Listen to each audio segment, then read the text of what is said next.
जय हिंद. नमस्ते विद्यार्थी मित्रांनो. सावित्रीबाई फुले पुणे विद्यापीठाच्या उन्हाळी सत्र परीक्षा 2026 बाबत आपण या व्हिडिओमध्ये माहिती घेणार आहोत. तुमच्या परीक्षा कधीपासून चालू होतील, परीक्षा वेळापत्रक कधी येईल, परीक्षा फॉर्म कधी चालू होतील याबाबत माहिती घेऊ. विद्यार्थी मित्रांनो, आज दिनांक 23 मार्च 2026 रोजी सावित्रीबाई फुले पुणे विद्यापीठांतर्गत उन्हाळी सत्र परीक्षांच्या बाबत आपण माहिती घेणार आहोत. विद्यार्थी मित्रांनो, तुम्हाला माहिती आहे की विद्यापीठांनी परिपत्रक क्रमांक 64/2026 हे जे काही जाहीर केलं आणि यानुसार विद्यापीठांनी काही टेंटेटिव्ह शेड्यूल तुम्हाला सांगितलेलं आहे. त्यामध्ये त्यांनी सांगितलं की 16 मार्चपासून ते 30 मार्चपर्यंत तुम्हाला प्रथम वर्षाच्या प्रॅक्टिकल एक्झाम महाविद्यालयीन स्तरावर घ्यायला लावलेले आहे. यामध्ये AICTEचे ॲडमिटेड स्टुडंट आहे BBA, BBIB, BBACA प्रथम वर्षाची सोडून बाकीच्या अभ्यासक्रमाच्या प्रॅक्टिकल एक्झाम या 16 मार्च ते 30 मार्च दरम्यान आयोजित केल्या जातील.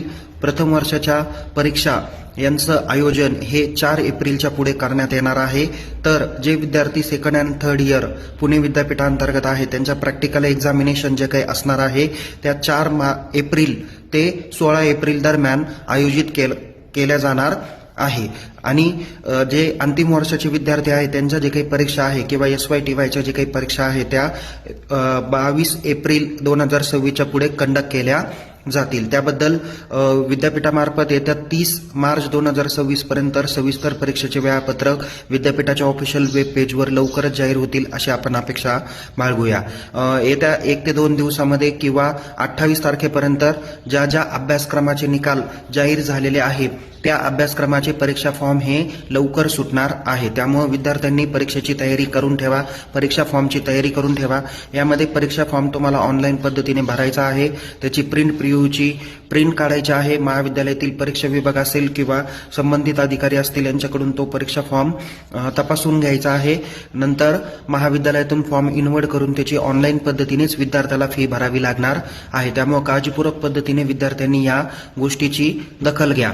परीक्षा फॉर्म भरण्याचा जो काही कालावधी असेल तो खूप कमी असणार आहे. त्यामुळे दिलेल्या कालावधीच्या आत आपण परीक्षा फॉर्म भरा, महाविद्यालयाकडे जमा करा. आता जे विद्यार्थी सेकंड इयरचे आहे ज्यांचा निकाल मागच्या आठवड्यात लागला, second year BSc, second year BCom, second year BCS किंवा BA वगैरे, तर त्या विद्यार्थ्यांच्या काही प्रॉब्लेम आहे की जे काही विद्यार्थ्यांनी नॉन NEP टू NEP प्रवेश घेतला त्यांचे निकाल जाहीर झाले नाही. काही विद्यार्थ्यांनी डायरेक्ट सेकंड इयरला प्रवेश घेतला त्यांचे निकाल देखील जाहीर झाले नाही किंवा अजूनही काही महत्त्वाचे कारणं असतील त्याच्यामुळे त्यांचा निकाल जो काही जाहीर झाला नाही तो यथावकाश जाहीर होईल. आपण या संदर्भात आपल्या महाविद्यालयातील परीक्षा विभागाला भेटा, त्यांच्याकडून आपण एक्झाम सपोर्टला मेल करायला लावा. तर मेलला तिथे उत्तर त्यांना भेटून जाईल की कोणत्या अभ्यासक्रमाचे निकाल जाहीर झाले नाही किंवा का जाहीर झाले नाही. काही निकाल जर का रिझर्व्ह केसेसमध्ये ठेवले असतील तर संबंधित विद्यार्थ्यांना किंवा महाविद्यालयात त्याची पुढची प्रोसेस करावी लागणार आहे. ओके, त्यामुळं निकाल हे लवकर जाहीर होतील. या आठवड्यात FY BComचा निकाल हा जाहीर होणार आहे. तसेच कदाचित जे MA MCom MSCचे प्रथम वर्षातील विद्यार्थी आहे 2025 पॅटर्न ज्यांना आहे त्यांचे पण निकाल आता लवकरच जाहीर होणार आहे. त्यामुळे त्यांचे देखील परीक्षा फॉर्म हे लवकर जाहीर होतील, त्यांना भरता येतील आणि परीक्षेला त्यांना सामोरं जाता येतील. या सर्व काही महत्त्वाच्या बाबी सांगितल्या. PRN व्हॅलिडिटीच्या बाबतीत अजून काही विद्यापीठांनी कल्पना दिलेली नाही. त्यामुळं थोडंसं PRN व्हॅलिडिटीच्या विद्यार्थ्यांना थोडासा वेट करावा लागू शकतो. कदाचित त्यांची परीक्षा एप्रिल महिन्यामध्ये कंडक्ट केली जाऊ शकते.